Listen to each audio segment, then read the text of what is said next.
What a joy it is to have Deborah back with us today. I think we should give her a big hand of welcome.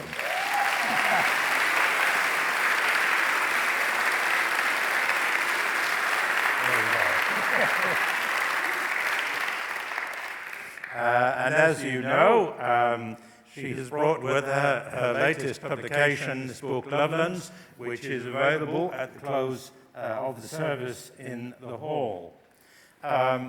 We now have the opportunity to reflect on some of the things in that book, which, of course, is very much, as you will, when you read it, discover a journey of Deborah's life, and that's why it's called Lovelands. It's a journey through a whole range of different territories.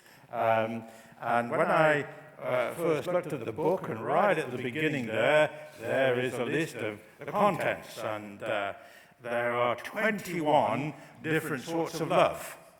And starting with primal love, lost love, love abused, and going right through to falling in love and the whole love, and all the stuff in between. And I said to Deborah, well, how many of these have you experienced? And she said, every one. And of course, that's what the book is about. It's about sharing that experience. And the wonderful thing about it, in my view, is that it's not just a theoretical treatise. What it is, isn't that at all. What it is a terrific list of experiences, and drawing from those experiences, from real live incidents that this young woman has experienced, drawing from those experiences to have a much better understanding of the totality of love. Anyway, you've not come here to listen to me today. So what I would like to do, Deborah, just begin. Writing a book is, and in this case, because it is a very personal book, I think you would agree,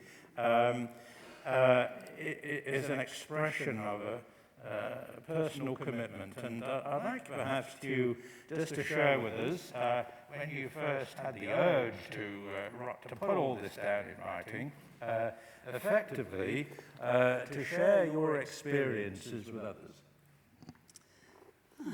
Yes, hello everybody. It's lovely to see you all again. I started writing this really, it's a 15 years old project for sure, but it's changed and evolved and been edited so many times over that 15-year period. It's turned into something other than what it was. It really was my journals that I would write, not every day. I wasn't ever an everyday writer. It was just, if I was in crisis particularly, I would want to write something down or type it out on my device so I could look at it. And it was also something, when I became a psychologist, I recommended to my clients, and I talked about here when we did Writing for Wellbeing here in a workshop, that it's a way to get things out of you onto another medium so you can have a look and feel some catharsis perhaps, or at least that you've got somewhere you can put things to look at them and try to work them out a bit better. So that's really how the book started for me. I didn't sort of set out to write a book at first. Yeah, and it evolved over that time. Maybe you could just share this concept of Lovelands, and inside the cover there is a little map of all the different places that one might travel in your life and your personal life. Maybe you could just explain that to us. Yes, it started off, I ended up marrying a geologist. But when I started with this geological and map metaphor with this book, many years ago, I didn't realise that was ever going to happen. So yeah, it's just one of those things. The Lovelands is my name for our inner life, our inner world of thoughts and feelings and experiences. I have the very first place that we arrive at is we come from the sea of bliss dreams. So that's when we're born as babies into this hope, unconscious, non-verbal of course, but into this hope that life will be this beautiful place full of love and nourishment, because, you know, that's all we unconsciously know about. That's all we're aware of, the desire to feed and to be loved. But then things happen, life happens, it's never perfect, there's no such thing as a perfect parent or a perfect life or world. And I see it that fault lines develop in our inner landscape, in our Lovelands. And for some people, they might be very little. They might be just tripping hazards on their landscape that aren't too much of a big deal. But for other people, of course, they can be massive fault lines. There can be terrible rumblings in the landscape, and they can form cliffs and fissures in their landscape. And all their life, people can be wandering around in their Lovelands because we're living out here, but we're also living in there. And we can be falling down these cliffs or walking on these cliff edges of our traumas, our emotional pain, the scars that have occurred to us either by accident, through circumstance, or through abuses or more serious things. If I might just pick up on that, because obviously in your work as a psychologist, you've come across many, many times clients who have been severely damaged as children. Some whose parents showed them no love, some sexually abused, others abandoned. And obviously this has drastically affected their adult lives. That's what their present predicament in talking to you as a psychologist would be about. So is there anything that they can do to alter what appears to be a pretty rough start to their journey? Yes, of course, there's always hope. As in your reading, of course, there is always hope, and there is the ability to gain awareness. So a lot of this book is about gaining awareness of what is in your Lovelands, what are the places you visit, and in the map, of course, I give general ones that most people come to know about throughout their lives, places like Blame City and Broken Heart Beach. Most of us have been. You've been there? Yeah, I've been there. Most of us have been there. And through becoming aware of this, awareness, knowledge of yourself, self-knowledge is what you need in order to be able to make different choices. So then you can stop falling down those same cliffs, stop stumbling over those same stumbling stones inside in the Lovelands as you traverse them, as you go through your life. That awareness lets you make kind of a map for yourself. So you can see danger coming and say, yeah, that thing again. I tend to do that thing, or I'm attracted to that kind of relationship, but again and again, it has led me up the wrong track. So you can start to rethink. Therapy is one way for some people. I did a lot of therapy. Some of it went well, some of it not so well. But and the book tells all about that. So there are other ways, though. There's through developing mindfulness and self-awareness in your own ways, you'll become more self-aware and can make those better choices. But you need support, of course. Of course. I was reading this week something written by Dr. Susan Holland. Many of you will know that she is the wife of Wahid Ali. And she describes her first meeting with Wahid. And she said it was just like an explosion. She said, my whole body just trembled, and I knew that we were so in love just at the first moment. Some of us have experienced that, but a lot haven't. And so the other thing that I just wanted to ask from that, so from that moment, if you like, at the high point, okay, of course, in our relationships, in that relationship, that partner relationship, often the high point, I don't want to use these words, but you know what I mean, fades a bit. You're back onto the plane. And I wonder if you could just say something about that journey from really having a fantastic experience at one end, but actually having to go back to the humdrum at the other. seeing the excitement and the joy and the beauty in life all the time is so important to all of us, isn't it, really? And we've just got to not forget that in the mundaneness of everyday life sometimes. And when we look at our partner, just remember who they really are to us and what we've been through together. I mean, Tony Robbins, I think, says that if you keep doing what you did at the start of a relationship, it never grows old. You know, remember what it was like on your first dates, when that period of limerence, we call it, when you're falling in love and it's full of all projections of perfection and how brilliant this is hopefully going to be. And when you're feeling all of those things, if you can remember that and have those good memories to always think back on and think, what would I do what did I do, what would I do if this was one of our first dates or this was one of our earlier times? How was I then? And keep thinking back to the excitement of that and the fun of that and reconnecting emotionally and mentally with that, and then behaving as such as well, I think. And noticing all the little things. You know, my husband, he goes to get the milk for us, and he will always check my petrol tank if he takes my car, and always fill it up to make sure for things like today I have a full tank of petrol. And every time he does one of those little things, I really notice it, and I think, well, that's everyday love in the small, mundane parts of life. And I think that's vital if you're constantly thinking of people that are close to you, of your partner, in those little things. They feel it, and they know all these tiny little drops of care add up to the way you feel about them. And I think those tiny things are so important in an everyday relationship to keep it alive.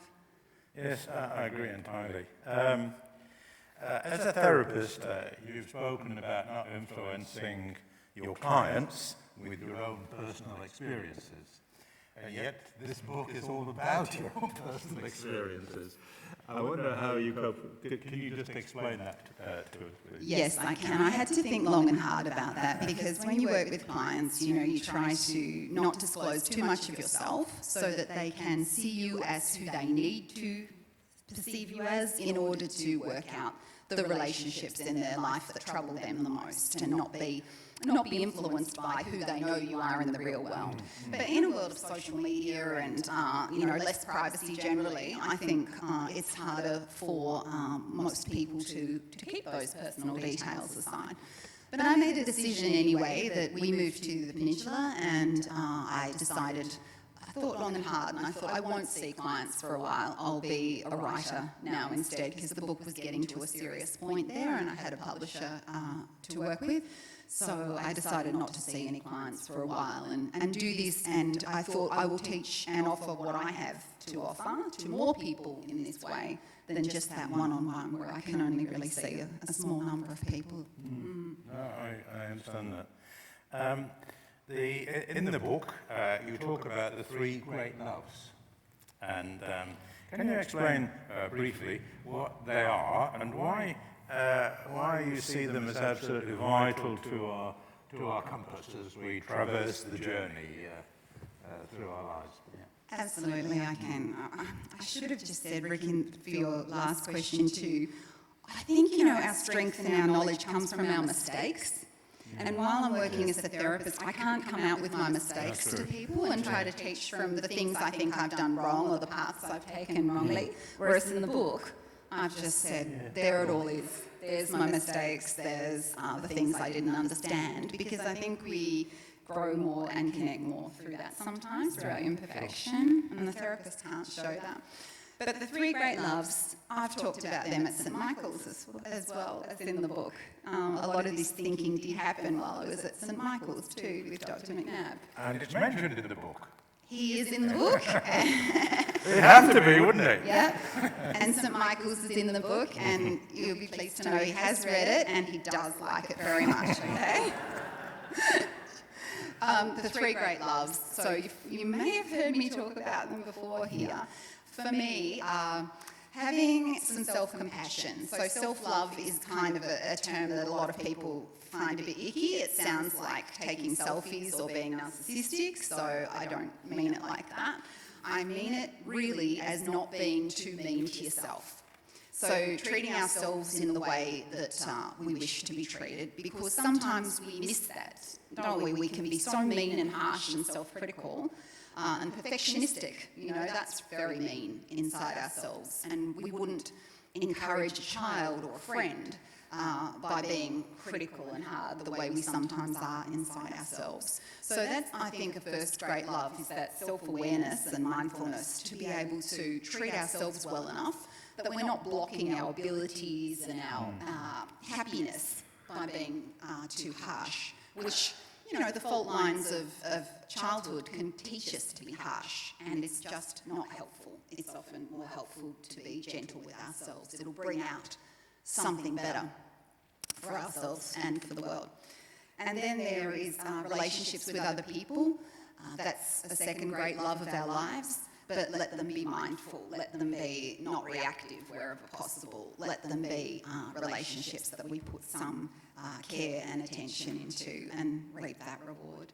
And then there's flow, which is a big word from psychological literature, about finding those things, purposes, meanings in life, pursuits that you love and that you have some skill at generally, so that your skill feeds your love, feeds your skill in those things, and you immerse yourself entirely in them when you do them, and you feel like they can almost be a rope to sustain you in hard times, that you can turn to your art or your sport or whatever it is for you, your reading, whatever provides you with flow. It can actually help take you through hard times because it's such a great love of life. So they're really the three: self-compassion, flow, and mindful relationships. And I talk about lots of examples of those, and some from here too. Is there a spiritual dimension to love? Yes, of course. In the mindful relationships, I didn't say, but of course one relationship that is more important to some than others is the relationship with the sacred, with the divine. Some people are loners, but that doesn't mean mindful relationships aren't part of their lives too. It just might be with their garden, with their sacred, with their animals, with all other beings that are not people. It doesn't have to be people. I agree with that entirely. So what's next? Another book? Yes. Yes, I am writing another book.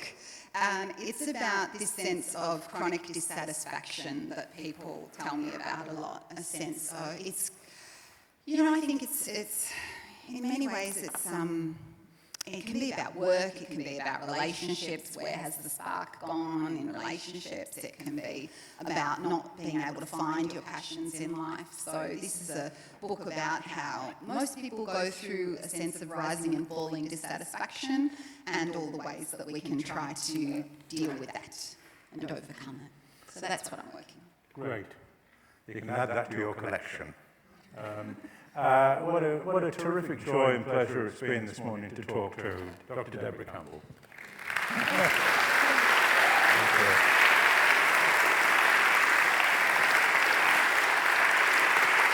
Thank you all. Thank you. And so, let us go to our work, our homes, our communities, and all our relationships, directed by love, stimulated by hope, and strengthened by faith, to play our part in the liberation of humanity and in bringing love into what often is a loveless world.